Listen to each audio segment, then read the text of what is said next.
പിന്നെ ചോദിച്ചിനി ഒന്നും കരുതരുത്. പണിയൊക്കെ ഞാൻ മട്ടന്ന് എടുത്തിട്ടുണ്ട്.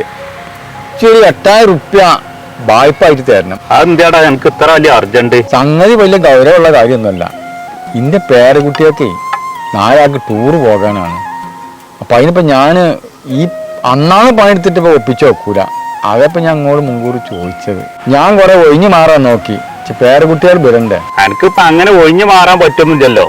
ബാപ്പ പോവാനാണെങ്കിലേ ആ കുട്ടികളെല്ലാ കാര്യങ്ങളും നോക്കണ്ട ജന്നെയാണ്. കുട്ടികളിപ്പോ എന്റെ പേരിൽ നിന്ന് ടൂറ് പോകുന്നുണ്ട്. കായൊക്കെ കുറച്ച് തോനെ തന്നെയാണ്. 2000 റുപ്യാണ് ഒരു കുട്ടിക്ക് എന്നൊക്കെ പറയുന്നുണ്ട്. പിന്നെ ഇപ്പൊ എന്റെ ചെക്കനാട് ദുബായിലുണ്ടായതുകൊണ്ടേ ഓ അയച്ചു കൊടുക്കും. മാസ്റ്റർമാർക്കും ടീച്ചർമാർക്കും ഒന്നും ഇപ്പൊ ഇതിന്റെ ബുദ്ധിമുട്ട് അറിയില്ല. ഒരു പേരിൽ നിന്ന് 2-3 കുട്ടികൾ പോകാണ്ടെങ്കിലേ കായ് എത്ര മാണെന്ന് അറിയങ്ങള്. പിന്നെ ഓരോ എവിടെയെങ്കിലൊക്കെ തേല ഞാൻ കണ്ടുപിടിച്ച് വരുമ്പോഴേ ആണ്ട് ടൂറ് പോകാനേ ഈ പരിപാടി ഉണ്ടാക്കുകയാണ്. എന്നാ പിന്നെ ഓർക്ക് വലിയ കായ്ക്ക് അറിവുണ്ടാവില്ല. നമ്മളൊക്കെ ആ സ്കൂൾ പഠിച്ചിരുന്ന കാലത്തെ ടൂറ് പോയിന്നല്ലോ. അന്ന് നമ്മളെ എടുമാസ്റ്റാണ് നമ്മളെ കായൊക്കെ എടുത്തിരുന്നത്. നമ്മളെ കുട്ടിക്കാലത്തെ ഏറിപ്പോയ കടന്ന് കാണാൻ പോകും.